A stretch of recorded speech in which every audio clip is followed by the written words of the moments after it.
Esporte em Debate. Nós estamos chegando aqui na TV Assembleia, canal 9.2, TVN, canal 17 e também na Sky 309.2. A partir de agora, o esporte em dimensão maior na sua televisão. E no programa de hoje, você vai ver. Pelo Nordestão 2022, na Arena Castelão, o Sampaio Corrêa empata com o Ceará. E a Bolívia andou perto de conquistar a vitória diante do Alvinegro de Poragabuçu.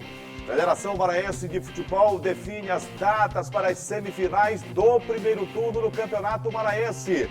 Você vai ver ainda uma entrevista com o técnico Dejair Ferreira do São José. Ele fala sobre a façanha da equipe da cidade balneária de São José de Ribamar, que chegou às semifinais do primeiro turno.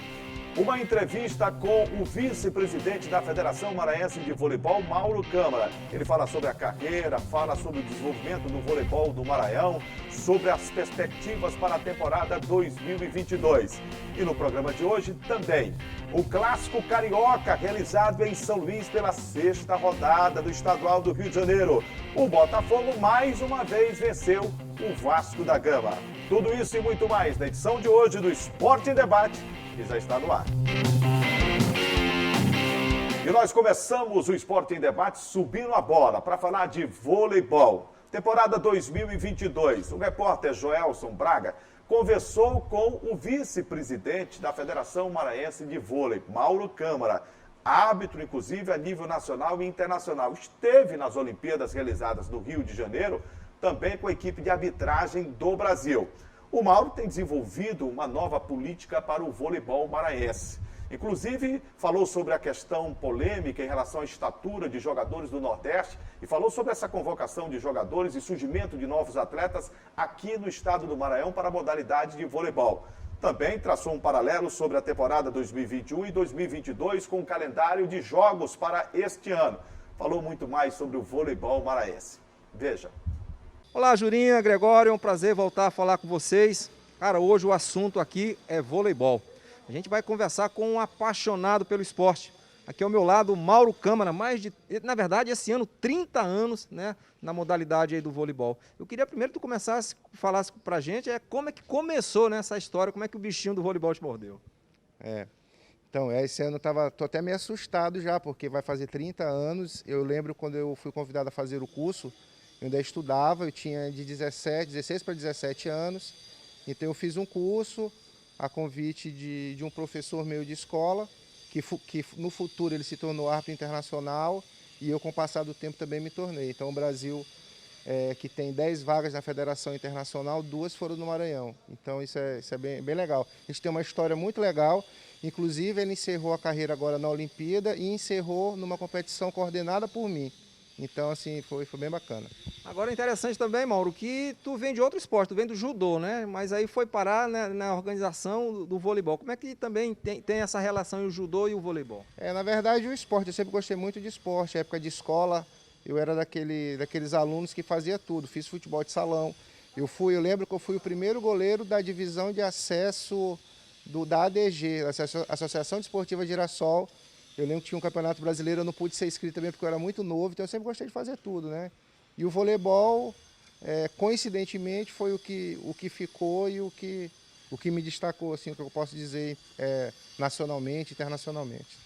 Agora, como é que está o voleibol no Maranhão? A gente vive um momento atípico, nesse momento de pandemia, a gente passou por momentos sem grandes praças esportivas para a prática do voleibol, a exemplo do ginásio Costa Rodrigues, do próprio Castelinho também, né? Como é que está o esporte hoje aqui?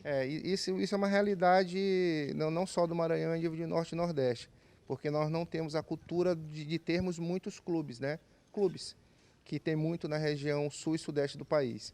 Então, para se fazer competição hoje, você depende mais dos espaços públicos. Vou te dar um exemplo. A gente passou quase 10 anos sem o Costa Rodrigues. Então, o Costa Rodrigues era um ginásio que era ponto de todas as federações. Você tinha dias certos toda semana, então você conseguia fazer e planejar competições durante o ano todo. Então, a gente passou esse tempo todo sem receber o Costa Rodrigues, sem estar com o Costa Rodrigues, aí você depende sempre de outras instituições, de clubes, de escolas para fazer competição. Então não é fácil. Agora, recentemente, você também recebeu um título, né, mérito lá da Confederação Brasileira de Vôlei. Como é que foi receber um título desse, né? Uma honraria, né? Para quem dedicou quase boa parte da sua vida ao esporte. Ah, não, isso foi muito emocionante para mim, porque por mais que eu ainda esteja envolvido direto, uma honraria dessa da confederação realmente não tem preço, né? Hoje eu sou coordenador da confederação lá, sou membro da região Norte e Nordeste, tenho um trabalho muito grande a nível nacional e uma honraria dessa com certeza é para contemplar os anos dedicados, de deixar a família, deixar os amigos, perder muitas coisas relacionadas dentro do meu estado, por viagens e tudo, mas tudo foi muito compensador sempre. Agora o voleibol durante os últimos anos, ele vem mudando, mudou a regra, né? Hoje também tem tecnologia envolvida também, né? Vai mudando muito o cenário esportivo. Né? É isso. O voleibol foi um dos esportes que teve mais evolução relacionada à questão das regras, a adaptação, na verdade. Né? Eu lembro quando eu fiz minha monografia na época da UFMA, foi na evolução da regra nos últimos 16 anos. Hoje já vai estar nos últimos 30 anos. Então ela evolui o tempo todo. E a evolução dela sempre é voltada para a televisão. Sempre é voltada para a televisão, para o espetáculo, para as pessoas conseguirem entender melhor o voleibol e não ficar se parando o tempo todo. Então a evolução da regra, tudo que você pensar é por causa disso.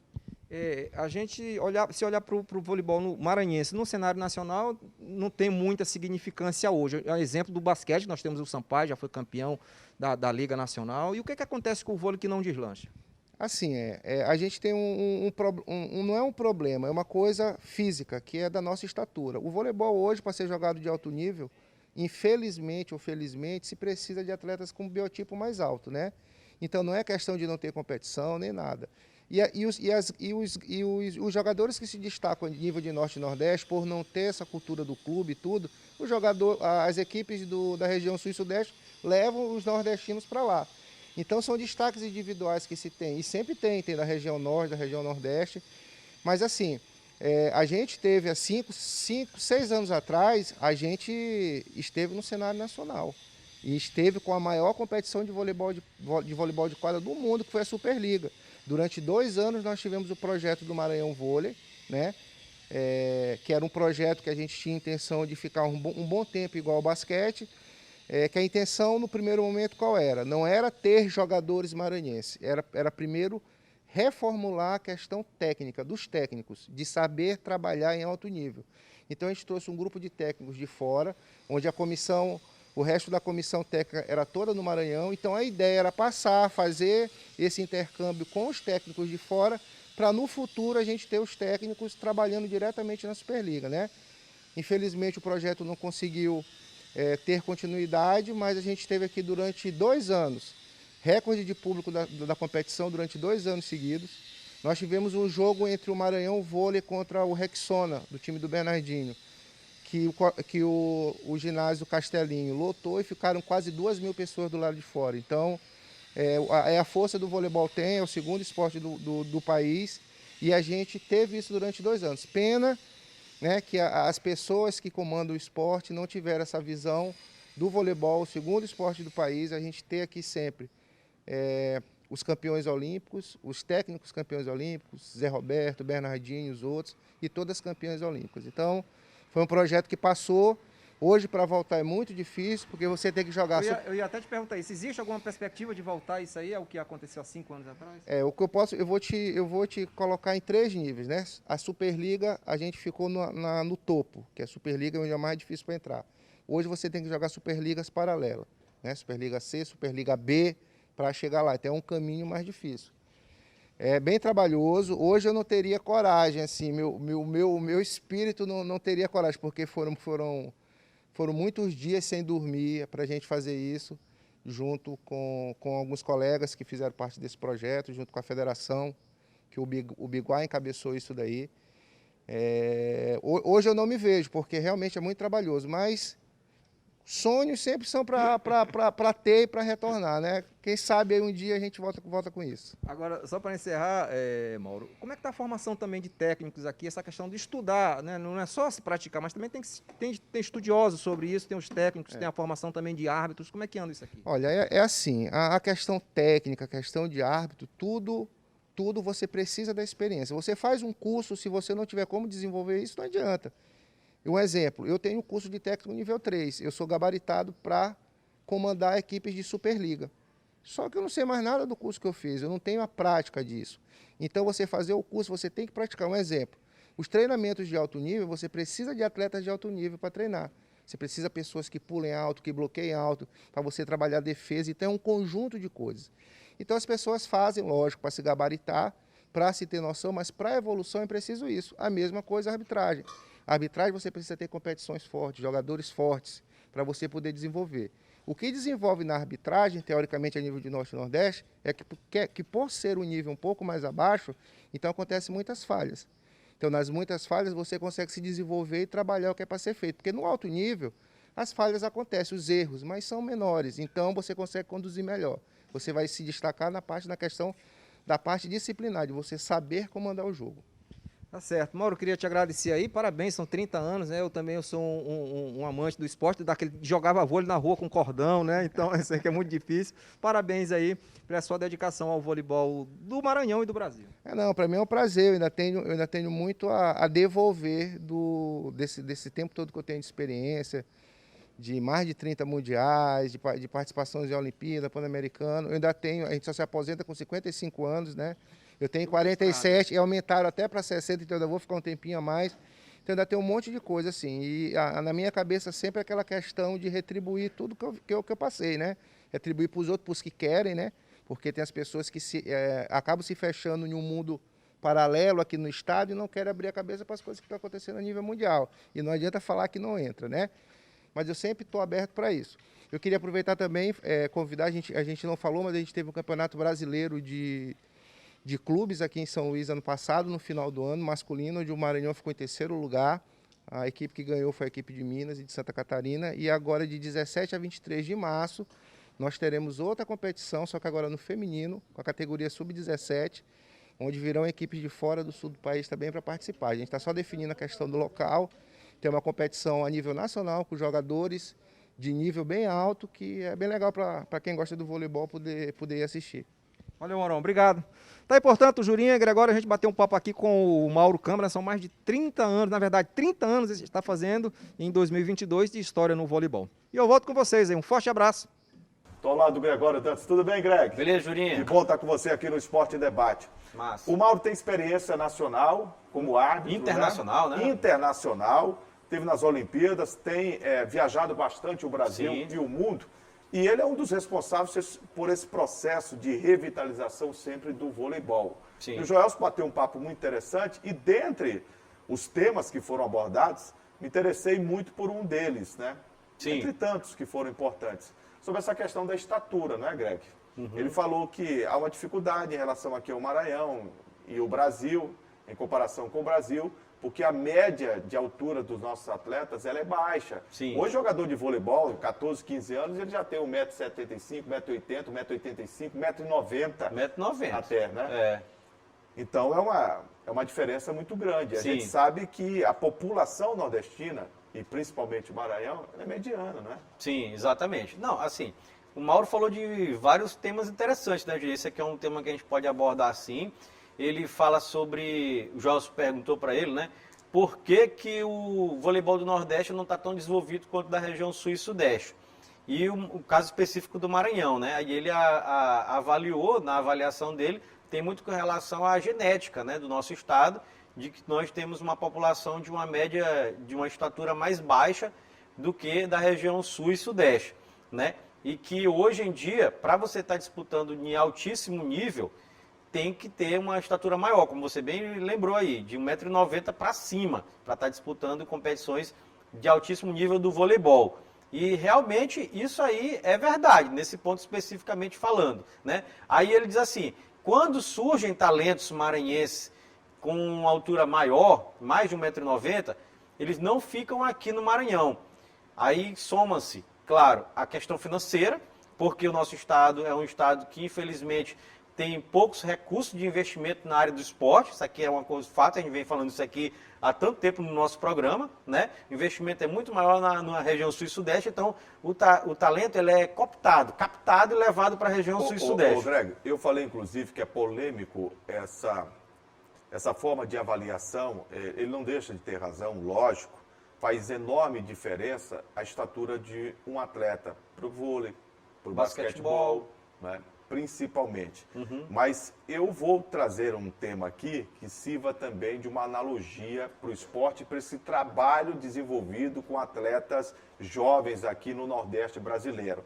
Em 1992, o Brasil, treinado por José Roberto Guimarães, montou uma seleção brasileira considerada para o mundo inteiro, com Giovanni e outros atletas, baixa em relação à Rússia, à Itália, à seleção norte-americana, que estavam no topo. E todo mundo achava que era muito difícil o Brasil chegar e bater de frente com essas seleções na Olimpíada, que foi disputada em Barcelona, por essa questão, pela altura. E o José Roberto Guimarães foi medalhista olímpico, conquistou o título olímpico, a medalha de ouro. E um dia, perguntando sobre como é que ele fez para bater aqueles paredões, aqueles jogadores tão altos de uma seleção brasileira que era considerada baixa, ele disse, olha, a gente tem que trabalhar com o que tem. No esporte, na vida, nós precisamos ter criatividade. Não dava para eu armar uma estratégia de jogo que eu pudesse fazer com que os nossos atletas superassem no alto a seleção italiana, a seleção americana. O que eu fiz? O jogo ser mais rápido. A gente aumentou a preparação física e deu maior intensidade. Então, na rapidez dos nossos atletas, nós superamos eles. Então, é uma coisa que o Nordeste precisa beber dessa água, claro, para poder a gente suprir as deficiências que a gente tem. E não é só no voleibol. No futebol, o atleta maranhense é mais baixo. Mas, por exemplo, o biotipo do atleta maranhense é o que mais a Bélgica gosta. Sim. Então, a gente tem algo a acrescentar. Então, eu não consigo também imaginar que a gente não pode ir além, não pode chegar a um outro patamar, porque a gente tem um problema em relação à estatura. Não, eu também avalio, Jurinho, que isso não é assim, não é preponderante. Mas respeito não, eu avalio que a tese sim, dele. Claro, eu avalio que não seja preponderante, eu avalio mais ao fator do capital mesmo. Eu avalio que é mais isso. Se houvesse investimento, por exemplo, os talentos que surgem aqui, como ele acabou de falar, não sairiam daqui, ficariam aqui. E aí você montaria times bons. Mas é, né, quase que utópico, né? Sim, é quase que utópico. Mas aqui, o Joel fez um paralelo. Porque no futebol, o jogador hoje faz 2 embaixadinhas, leva, vai embora, vai para a Europa. Assim, o vôlei também é porque o Joel fez o paralelo com o basquete. Por exemplo, o vôlei era o segundo esporte mais praticado no Brasil. Né? O basquete, por um tempo, conseguiu ocupar esse espaço. Conseguiu ocupar espaço. Mas hoje não. Hoje é o vôlei. Então, assim, tem um paralelo que você pode fazer com o Sampaio Basquete. O Sampaio Basquete investiu dinheiro pesado. E aí conseguiu fazer um time, né, que disputa competições nacionais. Eu já teria uma outra teoria para falar com o Mauro, entendeu? É a teoria que ela é bem didática, Greg. Quanto mais milho, mais pipoca. O vôlei, ele é tão popular no Brasil, mas aqui no Maranhão você não vê essa popularidade do vôlei. Não. Era para a gente ter um fenômeno que aconteceu com o futebol e que hoje já não acontece tanto, de você chegar na esquina e ver alguém jogando vôlei com um fio. Eu já bati pelado, você deve ter jogado também. A maioria das vezes botava um fio assim e a gente conseguia jogar e tudo. Hoje eu não vejo nossos jovens jogando vôlei numa praia. É difícil. Diminuiu muito. Na esquina, no campinho e tal, numa área, numa quadra. É difícil a gente olhar. Hoje eu consigo ver mais gente jogando basquete. Exatamente. Exato. Então, essa prática do vôlei aqui no Maranhão, ela tem que aumentar. Sim. Era isso a crítica que eu faço, inclusive, à Federação de Vôlei. Sim. Essa prática do vôlei, esse estímulo à prática do vôlei precisa ser aumentado aqui. Só para ficar bem claro aqui, para o pessoal não entender errado, não é que a gente está fazendo uma apologia ao basquete, né? Porque diz assim, porque hoje a gente vê mais basquete, não. É porque os dois podem crescer em paralelo. É isso que eu estou dizendo. Deveriam crescer em paralelo. Quer todas as modalidades isso, que cresçam juntas. É só para ficar bem claro isso aqui, né? Que o vôlei cresça e que o basquete continue fazendo o sucesso que está fazendo no Maranhão, muito motivado pelo desempenho do Sampaio Basquete. Agora, o Mauro, ele é desbravador, viu? Sim. Ele estuda bastante, ele tem buscado esse intercâmbio lá fora para trazer novidades para cá. E a Federação de Voleibol, de maneira paulatina, inclusive porque a gente está num momento de pandemia ainda, em 2020 para cá, a história do esporte mudou muito, né? Totalmente. E o esporte amador é quem mais sofreu. Não, sofreu. Mais sofreu. O investimento, se já era pequeno, caiu de vez. Sim. A prática, ela ficou mais complicada, difícil. As praças esportivas, algumas delas, as instalações não são boas e nesse momento não foram reformadas. Teve também toda a proibição Toda da a prática proibição, esportiva, né? Então é verdade. Então tem que ser muito criativo para poder superar essas dificuldades, sim, Jurinha, concordo. É verdade. Olha, no futebol, a expectativa agora é para as definições em relação às vagas para a decisão do primeiro turno do Campeonato Maranhense de Futebol. A Federação Maranhense de Futebol demorou até em divulgar as datas para as semifinais em jogos únicos, mas definiu na semana passada, logo no finalzinho da semana, os jogos entre Sampaio Corrêa e São José, Motoclube e Pinheiro. A ordem dos jogos, dia 20 de fevereiro, o Moto joga no Estádio Municipal Nilzio Santos contra o São José. Aliás, esse jogo estava marcado para o dia 20 Sim. e foi antecipado, Greg, para o dia 19. Por quê? 3h30. Depois de marcado, eles só fazem as coisas depois que são alertados. Eles lembraram. Lembraram que do domingo tem um jogo de Supercopa. Supercopa do Brasil. Atlético Mineiro e Flamengo mostrado para todo o Brasil. Só isso. Só isso. Aí eles querem competir. Aí eles anteciparam para o dia 19. É. Mas o jogo entre Sampaio Corrêa e Sim. São José vai ser no Castelão dia 27. Isso, tá marcado aqui, então, o Jurinha já destacou aqui, né? Moto Clube Pinheiro, jogo único, né? Bom lembrar, né? Porque o Moto teve melhor campanha que o Pinheiro, o jogo é realizado em Nhozinho Santos, sábado, dia 19, 3h30 da tarde, né? Nhozinho Santos, repetindo. E o outro jogo entre Sampaio e São José, dia 27, 4 horas da tarde, no estádio Castelão. Tá, temos que pensar no imbróglio jurídico, né, Juliano? Porque Pois o aqui não, Gordino impetrou na justiça um recurso de um mandado de garantia para suspender o Campeonato Maranhense até que o mérito da questão fosse julgado pelo Pleno do Tribunal de Justiça Desportiva. Sim. Se o TJD vai acatar o mandado de garantia ou não, eu não sei, acho difícil. E o time do Tuntum entrou com uma notificação pedindo os pontos do São José por ter infringido o artigo 7º, estapafúrdio, que a Federação Maranhense de Futebol fez, Sim. proibindo a transferência de jogadores no Campeonato Maranhense de Futebol. Ora, se na Série A, até a sexta rodada, você pode transferir o jogador para uma outra equipe na mesma competição. Série B também. Se na Série B, você pode. Aqui no Maranhão, eles gostam de fazer tudo diferente. Pensa numa cabeça brilhante, essa cabeça da direção de competições da federação. É verdade. Rapaz, Julinha, tem até uma coisa que eu estava analisando. Eles botaram esse jogo pro dia 27, eu acho que já foi prevendo que pode dar alguma coisa errada. Sabia? Porque assim, a complicação é justamente, né, com relação ao confronto Sampaio e São José, porque mudaria o confronto, né? O problema reside sobre o São José. Isso, o confronto mudaria. Não seria Sampaio e São José, seria Sampaio e Cordino, não é isso? Sampaio e Tuntum. E Tuntum, Sampaio e Tuntum, perdão. O Isso. São José terminou com 5 pontos, o Tuntum com 4. Isso, exatamente. Se perder 3 pontos, quem entra É o Tuntum. O Tuntum ficaria no lugar. Então, acho que eles botam esse jogo pro dia 27 já prevendo. Vai que muda e a gente não tem que manchar o campeonato inteiro, que já está manchado por conta desse imbróglio jurídico, né? E aí eles botaram pro dia 27.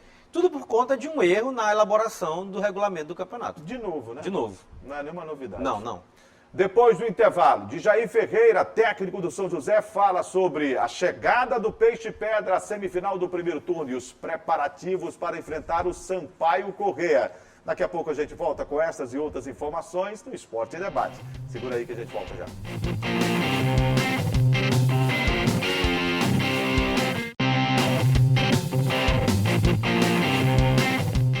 O São José Esporte Clube está na decisão do Campeonato Maranhense em seu primeiro turno na etapa semifinal. A segunda fase do primeiro turno da competição. O time do Peixe Pedra vai enfrentar o Sampaio Corrêa, favoritíssimo ao título na temporada de 2022. Mas o ex-jogador do Sampaio Corrêa, Dejair Ferreira, acaba de dizer aqui no Esporte em Debate que ele acredita no poder de superação da equipe do São José, com todo o respeito ao adversário. Mas o São José vai tentar fazer a sua parte bem feita em jogo único diante da Bolívia. A equipe do São José é uma equipe que chegou nas semifinais nos últimos 2 anos, né? E este ano pretende chegar mais longe ainda.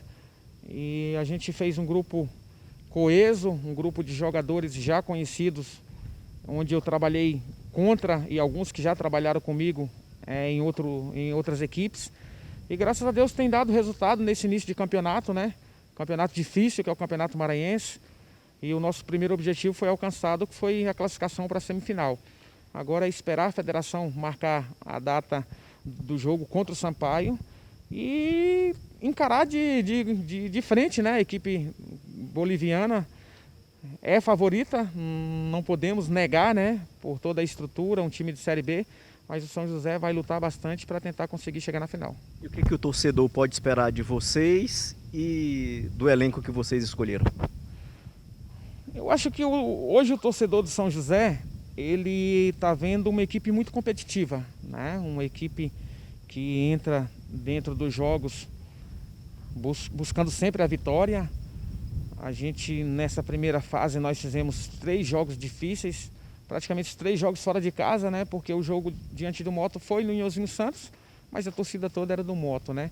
Depois tivemos 2 jogos fora, contra Cordino e contra Tuntum, e buscamos a nossa classificação. Então, assim, o torcedor viu uma equipe competitiva, uma equipe que está com vontade de chegar, está com brilho nos olhos. E eu tenho passado isso para os atletas, e eles assimilaram bem. Então, o torcedor pode esperar uma equipe aguerrida nessa semifinal, e a gente vai fazer de tudo. É difícil, mas a gente acredita muito no nosso potencial para a gente passar para a final. E eliminando o Sampaio em uma semifinal, aí sim eu acho que o trabalho vai ser coroado com o título.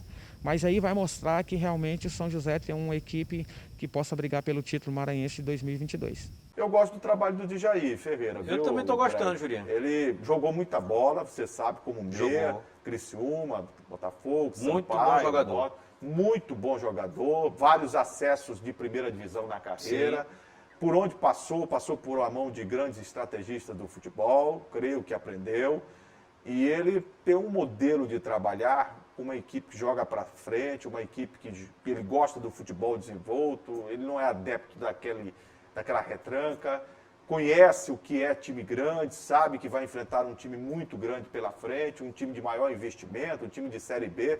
Mas ele me pareceu, na entrevista concedida, muito consciente da responsabilidade e acreditando que no futebol o impossível não existe, né? A gente tem que destacar assim, Jurinha. O Djaí tá no início de carreira, né? Teve uma passagem muito boa pelo futebol do Piauí, agora recentemente, né? No ano passado. Logo depois da pandemia, no começo da pandemia ele foi para lá e tal, ficou lá no ano passado também no futebol do Piauí. Aí já no final do ano retornou para o Juventude, né? Conseguiu um resultado muito legal com o Juventude, terminando no vice da Copa FMF, aí garantindo a classificação para o Campeonato Brasileiro da Série D, porque o Tuntum escolheu a Copa do Brasil, né? Então o Juventude ficou com a vaga preterida e está fazendo um trabalho muito legal no São José.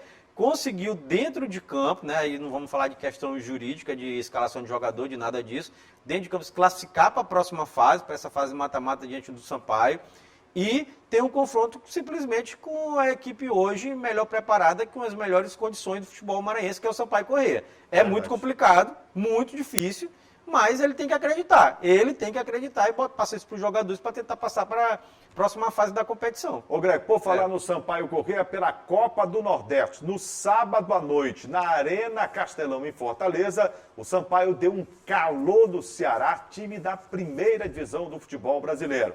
O tricolor de aço empatou o jogo em 1-1, mas bem que poderia ter voltado com a vitória diante do Alvinegro de Poragabuçu. O Tubarão tocou fogo no parquinho em Fortaleza. Ô Greg, o Ceará saiu na frente, fez 1-0, né? Foi. Jogada pelo lado esquerdo. Steven Mendonça, o colombiano, foi Speed Mendonça, rapaz. Speed Mendonça, né? É o que chamam de Speed, mas o nome dele é Steven. Eu sei, corre demais, né? Corre demais. Ele foi à linha de fundo, fez o passe de perna canhota pro Steven, o Steven chegou e botou no fundo do gol, 1-0. Kelvin, né? Fez o Sampaio Kelvin fez o gol. Isso. O Sampaio conquistou o empate numa belíssima jogada ainda no primeiro tempo, pela com direita. Soares, uma assistência fantástica Sim. pela meia direita, de perna esquerda. O Heron invadiu a grande área e chutou cruzado para faturar o gol de empate da Bolívia querida. 1-1 num jogo de alternância de posse de bola no primeiro tempo, equilibrado. No segundo tempo, o Sampaio criou as melhores e mais cristalinas oportunidades de gol. Destacaria, Greg, a do Heron, que ele girou na grande área. Foi o melhor em campo, inclusive, fez uma grande partida, Impressionante, estreou. né? Impressionante. Calando a boca dos críticos. Soltou uma bomba no travessão, Sim. o goleiro João Ricardo batido. E no outro lance, o Mateuzinho, que entrou no segundo tempo, teve a chance de fazer o gol por 2 vezes. Foi. O primeiro o goleiro defendeu, voltou Depois ele para ele e bateu. ele acabou perdendo Sim. o gol. Sampaio poderia ter feito 2-1. Poderia. O Sampaio poderia ter ganhado a partida. Isso aqui é até interessante falar porque o Sampaio jogou com um adversário altamente qualificado. A equipe do Ceará, o torcedor do Sampaio tem que ter real noção disso aqui, é uma equipe de Série A do Campeonato Brasileiro, classificada para as competições sul-americanas e internacionais, vai disputar a Copa Sul-Americana esse ano. Só a folha Né? do Ceará, para começar o ano, é de R$1.800.000. Dá algo em torno de 4 vezes a folha do Sampaio. Isso, Greg. Só para ter uma ideia de uma comparação, é A diferença, é né? 4 vezes a folha do Sampaio. Atual E aí folha. o torcedor pode Isso. perguntar, mas isso faz diferença? Ah, faz. Se faz, Juninho. Faz muita diferença. Faz diferença dinheiro, Jânio? Olha, só para gente citar um exemplo Faz, aqui. Reinaldo. Tu sabe a diferença que faz tão grande? Nesse final de semana, vocês acompanharam, teve a final do Campeonato do Mundo, né? Palmeiras e Chelsea. Teve uma hora que o Palmeiras fez uma substituição, Juninho. Saiu o Dudu, entrou Rafael Navarro. Verdade. Tá entendendo? Entrou Rafael Navarro. Saiu o Rafael Veiga. Saiu o Rafael Veiga também. Aí entrou o Wesley. Nossa Tá Senhora, entendendo? que Aí diferença. assim, no Chelsea teve uma substituição, sabe qual foi, Juninho? Saiu Lukaku. Entrou Timo Werner. É pra você ter uma ideia. Não, pra ter uma ideia de, Que diferença, né? de como faz diferença, né? Quando saiu o Dudu e entrou o Rafael Navarro, acabou o Palmeiras foi totalmente dominado já na prorrogação, e aí acabou pegando o segundo gol e perdeu a partida. Só para ter uma ideia com relação ao Ceará e Sampaio, né? O Ceará tem qualidade técnica, jogadores de nível muito maior do que o nível do Sampaio. Mas pegaram um nó Pegaram. tático Do Brigatti. João Brigatti. Pegaram. Ele sim. teve uma atuação formidável. Sim. Ele começa com o Edson na ponta direita, no lugar do Pimentinha. Dizer logo, 7 jogadores não atuaram. João Vitor era o titular da lateral, Cezinho, substituto, não jogou. Teve vários mesmo. Alan Godoy, zagueiro central titular, não jogou. Pimentinha na ponta, não jogou. Gabriel Poveda não jogou. O substituto dele, Luiz Paulo, não jogou. O Heron é o terceiro. Foi. Sampaio estava E desfalcado. mesmo com esses desfalques, ele modificou o time do Sampaio Corrêa todo, estruturou taticamente com 3 zagueiros. Sim. 3 zagueiros. Fez o Nilson Júnior, né? Fez o Nilson Júnior jogar Isso. pelo lado esquerdo do Isso. campo, como um falso lateral. Foi. Coloca o Eloy no meio campo. Né? Joga o Sampaio muito. joga muita bola. É. E o Sampaio acabou dando um nó no segundo tempo no time do Ceará e por muito pouco não consegue O a Sampaio vitória. surpreendeu positivamente nessa partida, na minha opinião. O Sampaio jogou muita bola. E eu até conversando nos bastidores com o Juraci, eu avalio que foi a apresentação do Sampaio mais madura. Né? O Brigatti vem fazendo um trabalho na frente do Sampaio desde o ano passado, escapou do rebaixamento. Depois ele teve esse período de pré-temporada. O Sampaio começou muito bem a temporada, 2022. O Sampaio conseguiu jogar contra o Ceará um jogo muito maduro, equilibrado. Teve uma passagem interessante, até comentei com você, depois do primeiro gol da equipe do Ceará, depois do gol do Ceará, o Eloy foi chamado pelo Brigatti, eles conversaram de maneira serena. Disse, não, calma, pelo que eu entendi ali assim, não, a gente vai empatar esse jogo aqui. Tranquilo, né? Tudo tranquilo. Bota a bola no chão, vamos jogar. distribuir aqui, jogar, a gente vai Vamos empatar jogar. o jogo e aconteceu. E era para ter então. ganhado o jogo. Então o Sampaio está de parabéns pela partida, né? Só destacando, Jurinho, aqui o Sampaio tem próximo jogo já marcado. Quarta-feira, contra o Souza. Quinta rodada, quarta-feira, dia 16, no estádio Marizão, em Souza, no Sertão Paraibano, contra o Souza, 7h30 da noite. O Sampaio Beleza. com possibilidade de obter mais pontos. Nesse momento, está no grupo A, né? Na quarta colocação, Tá no G4. com 4 pontos, se classificam 4 para a próxima fase da Copa do Nordeste. É verdade. Depois do intervalo, clássico carioca realizado em São Luís termina com vitória. Mais uma do Botafogo sobre o Vasco da Gama. Segura aí que daqui a pouco a gente volta.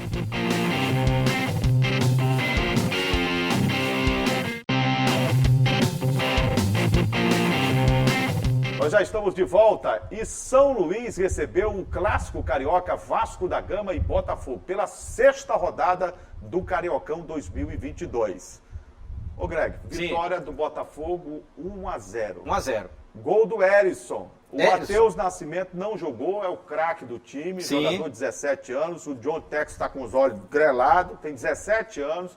jogador da divisão de base do Brasil. Se vacilar, vai para a Europa já já. Qualquer momento ele vai embora, porque o Carioca já. O gringo já quer tirar parte do investimento de 50 milhões. Agora é empresa, Jurinha. Se entra o dinheiro, já vai, tchau. Já vai. Não tem conversa. Mas do jogo, Greg. Sim. Não foi bom, não, viu? Foi não? Foi não. Lembrou o quê? Duas equipes parecidas. Parecidas? Vasco e Tecnicamente fracas. Fracas, muito longe da tradição, da história. Não adianta a gente contar a história do Botafogo, que vai dar uma saudade. A história do Vasco da Gama, de Dinamite, de outros Que jogadores. está se acabando, né? Meu Deus do céu. Se acabando o Vasco. Meu Deus do céu. Você olha o Nenê, grande jogador. Eu acho que desse jeito vai jogar até 60 anos. Joga. Tá entendendo? Porque não tem outro para jogar mais do que ele. O Peck foi um jogador de destaque, só. Eu vi o Vasco da Gama com um lateral chamado Edmax. Você vai bem aqui no Bacanga, tem 835 melhor do que ele. É mesmo? 5h30 da tarde. É? E o Riquelme, que é melhor e muito, no banco. Né? Para Edmar. Tá certo. Eu vi o Botafogo com o Daniel Borges no lateral direito. Meu Deus do céu. Duro, difícil. Lateral direito. Lateral direito do Botafogo. Mas o Vasco foi melhor durante o jogo inteiro. E o Vasco teve mais posse de bola, agrediu mais, foi agudo. Agora o Botafogo foi competente. E no futebol, Matou no contra-ataque. o que importa no futebol? É bola Júlio? na rede. É 1-0, meu amigo. bola na rede. 1-0, acabou o jogo, gol do Botafogo, o Botafogo ganhou. O Bandeirinha anulou o gol. Foi? Marcando o impedimento e o VAR Deu. checou e não havia impedimento. Pois é, Errou errou. o árbitro. Pois é, o que vale é bola na rede, o jogo vale pela sexta rodada do Campeonato Carioca, realizado aqui no Estádio Castelão, 8 horas da noite. Horário terrível. Domingo, 8 horas da noite, né? Terrível mesmo o horário, né? Para um público presente de 9.363 pessoas, Juraci. Rapaz, os caras que trouxeram, os empresários aí, que não querem nem falar o nome deles, né? Não? Não quero. Não quero nenhum destaque. Tá. De maneira, não fale. Não vou falar. Não querem destaque os empresários falar. que trouxeram o Botafogo e Vasco, pagaram Sim. 500 mil ao Botafogo, 500 mil ao time do Vasco. Sim. Hotel, mais avião fretado do Rio, São Luís, Rio, hotel 200 estrelas, alimentação e tudo, traslado, ônibus especial. Não quero que toque no nome dele. Tomaram um prejuízo de quase 600 mil reais e já estão anunciando outro jogo. Eu fiz a conta. Cachê do clube, R$1 milhão. Deslocamento aqui, hotel, alimentação, tudo, avião, R$300 mil. Renda, R$740.160. Prejuízo, R$559.840. Eu não vi, mas o Gleice que estava lá disse, olha, os caras que trouxeram o jogo estavam rindo. Ah, rindo? Rindo, satisfeito. R$500 mil de prejuízo e estão Ô, rindo. Greg, O que foi, o rapaz? pessoal tem dinheiro para gastar, rapaz. Precisava gastar, né? Claro, Ah, entendi. claro. Você tem que compartilhar o pão. Tem que liberar, né, Juliano? Não sei, esse negócio de liberar aí. Tu não tem que liberar? O Esporte em Debate agradece o carinho da sua audiência toda segunda-feira, 8 da noite, aqui na TV Assembleia. Reprise o programa em 2 horários, 7h30 e às 2h30 da tarde. Os canais de interação. Pois é, o telespectador pode acompanhar nosso programa através dos nossos canais de interação. Primeiro é o nosso site, que é o al.ma.leg.br/TV. Tem também o telefone da nossa redação, que é o 3269-3028. E o nosso WhatsApp, que passa aqui embaixo da sua tela. Agradecer os nossos profissionais, amigos, Bispo, né? Bispo. Nosso diretor de TV, o Frank, o Heraldo Lima, tá sorrindo à toa com a vitória do Botafogo. Ah, o Heraldo tá Rinaldo, feliz, o Jânio, entendeu? E esse rapaz chegou no finalzinho para pegar um alô aqui. Não vou falar. Tá fechada a equipe, viu? Hoje ele reclamou aqui, Que foi? que tinha que... Não, por nada. Vamos encerrar mesmo. Foi o Vai. Gleides que reclamou? Reclamou, mas Gleides não... Martins? Foi, mas não vou dizer do que foi não. Deixa pra lá. Deixa... Então um abraço a todos os profissionais que trabalharam e você de casa. Obrigado pelo carinho da audiência e até a próxima. Tchau, tchau.